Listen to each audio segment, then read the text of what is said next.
Right-wing grifter extraordinaire Tim Pool just announced he's got COVID. To which I say, oh no! or more importantly, oops.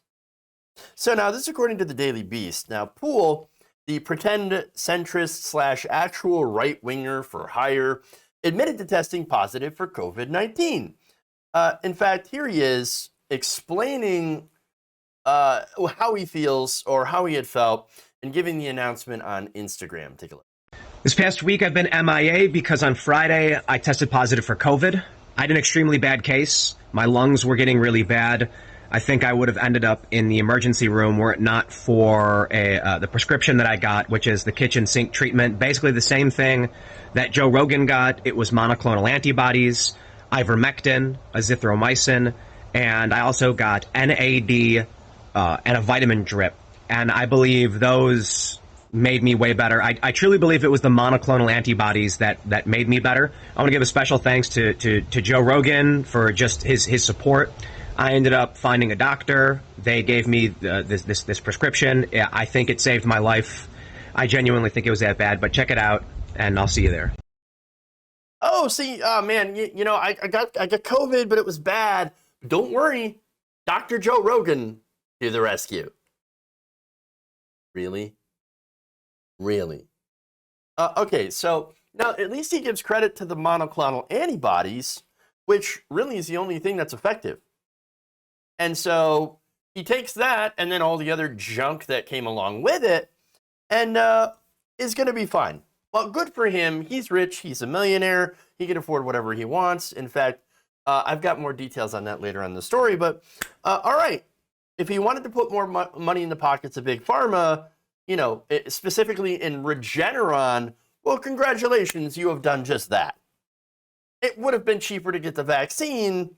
It's likely if he had gotten COVID, which is likely, you can still get COVID if you've been vaccinated. It does absolutely happen.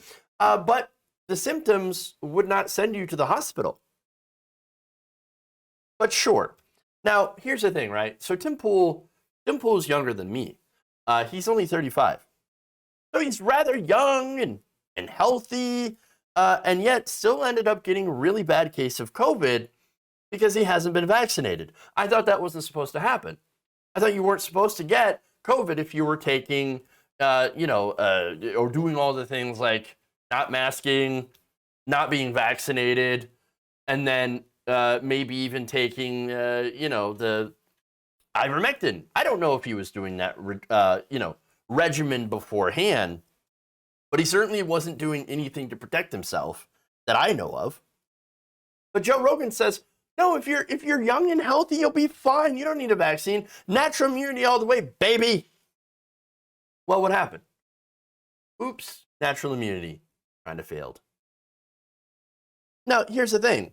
If he took ivermectin beforehand, well, it's not a prophylactic. And so that's not going to protect you from getting sick with COVID.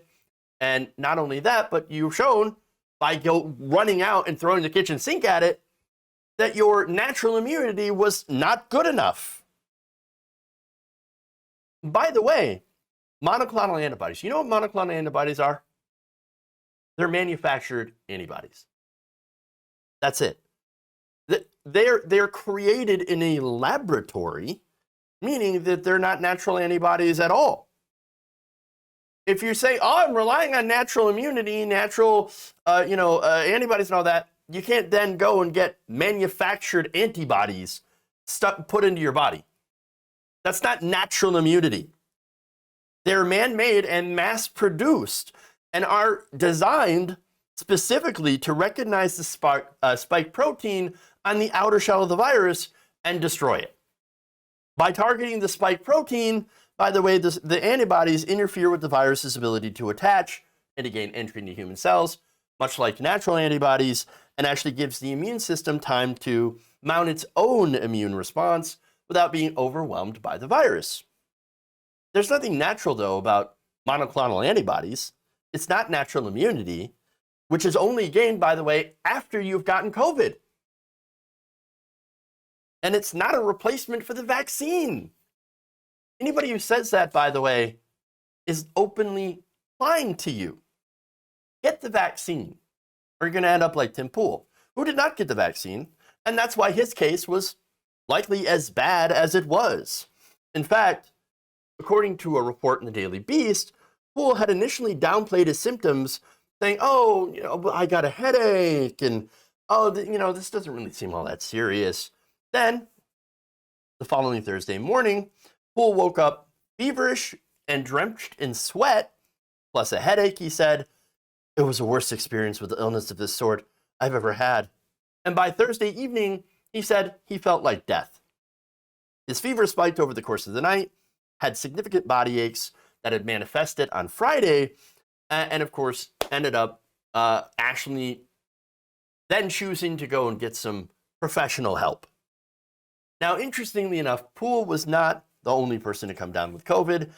In fact, the Daily Beast also reports that the virus has been spread to multiple members of Poole's media company, who began testing positive a week or so after Poole hosted a well-attended indoor event at a bar and grill in nearby Charleston, West Virginia.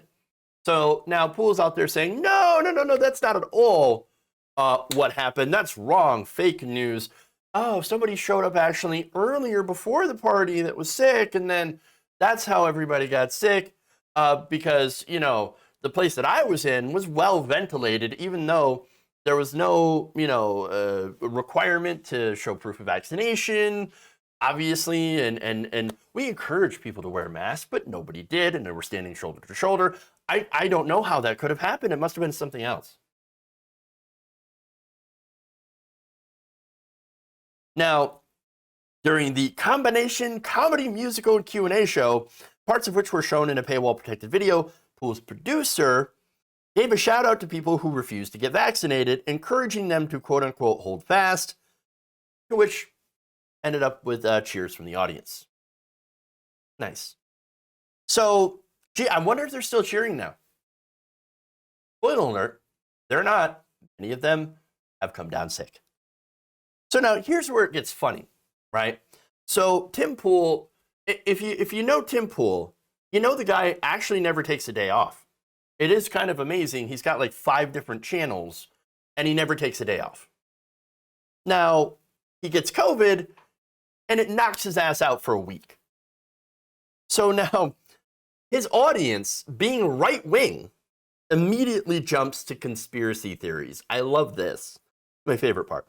In the Tim Pool subreddit, one poster in the forum asked if Tim Pool had secretly died. Not only that, but 4chan actually created a fake Vice article that they spread around to fool people into thinking that he's dead. Oops. Wow. Okay. But now, obviously, Tim Pool's still alive. Or is he? Maybe that's a Tim Pool body double. Maybe the beanie was all that was left. And the beanie, you see, Tim Pool isn't the body. Tim Pool is the beanie. The shell can die, but the beanie just grows everything back. I think I figured it out. Tim Pool can't remove the beanie because Tim Pool is the beanie. I'd love to see that on 4chan. Okay, anyway. No. In reality, of course, look, he wasn't doing well, so he decided first to call urgent care, which makes sense. Only he did not have a good experience with urgent care because they wouldn't prescribe him with ivermectin. In fact, here's what he said. The issue of ivermectin did come up. They said that the FDA hadn't approved it to treat COVID and that doctors would not prescribe it. The clinic then advised Poole to come in for further testing and then rest while the virus ran its course. And he said no. And after his symptoms did not get better, Poole feared he had to go to the emergency room. And so he did what any rational human being would do. He decided to call Joe Rogan.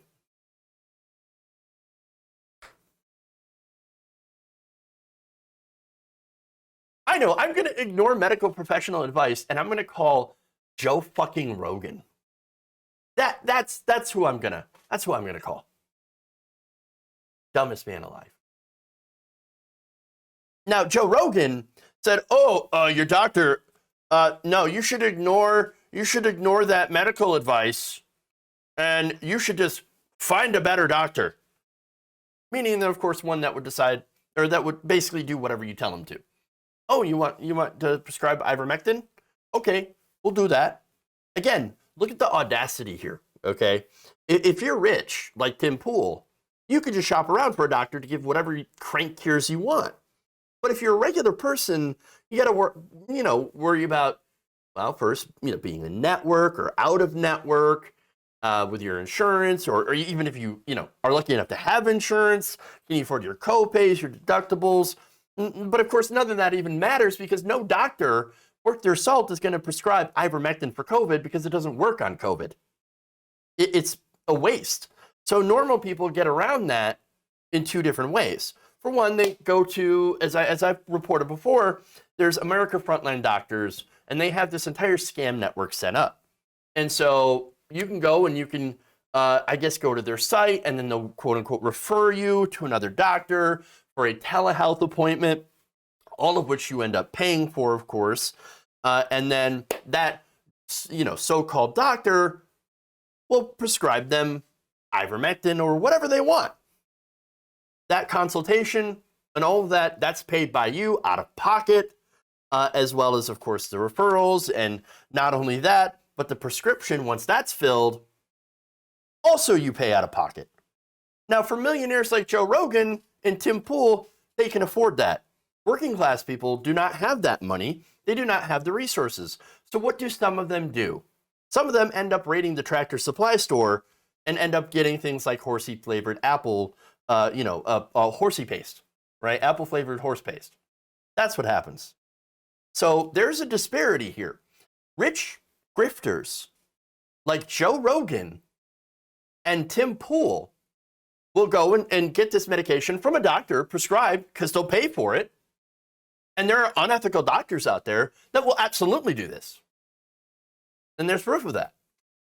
But regular people, working class people, poor people, they don't do that. They can't get that. So they're the ones that go, some of them, to the animal feed store and get stuff that is prescribed for horses. Now, speaking of costs, by the way, Rogan ended up actually offering to pay for Tim Pool's treatment, which costs him $3,650 in total.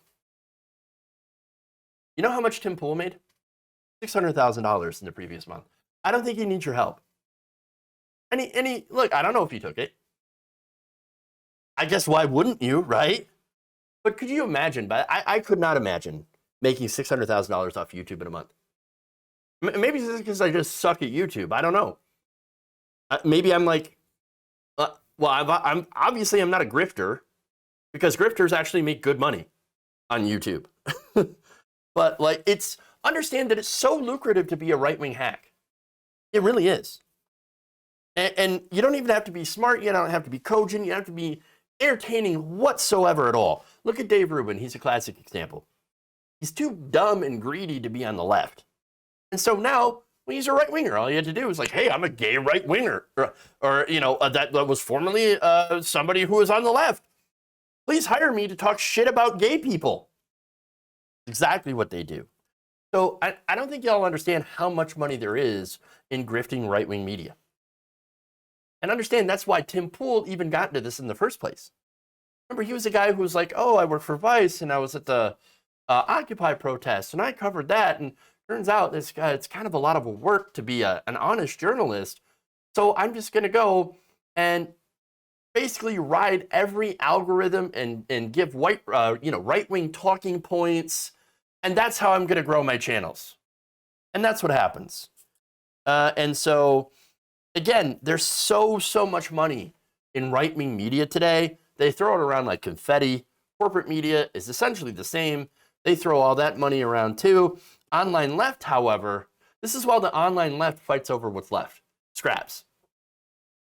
Understand that this is why conservatives dominate online spaces. It's true. They have a ton of cash, and they take advantage of algorithms that favor anger, fear, as well as, of course, right-wing narratives, because guess what? Right-wing narratives are based on anger, fear, and disgust. You don't need intelligent commentary. You don't need intelligent analysis In fact, the most clever thing that comes out the right is things like, let's go, Brandon. Sure. They all boost each other too, by the way. Instead of always fighting like we do on the online left, spends more time attacking each other than the right wing and the establishment, because God forbid we disagree with each other 0.1% of the time. CIA, op, shill, warmonger. What are you talking about? You're insane. And you're saying insane things.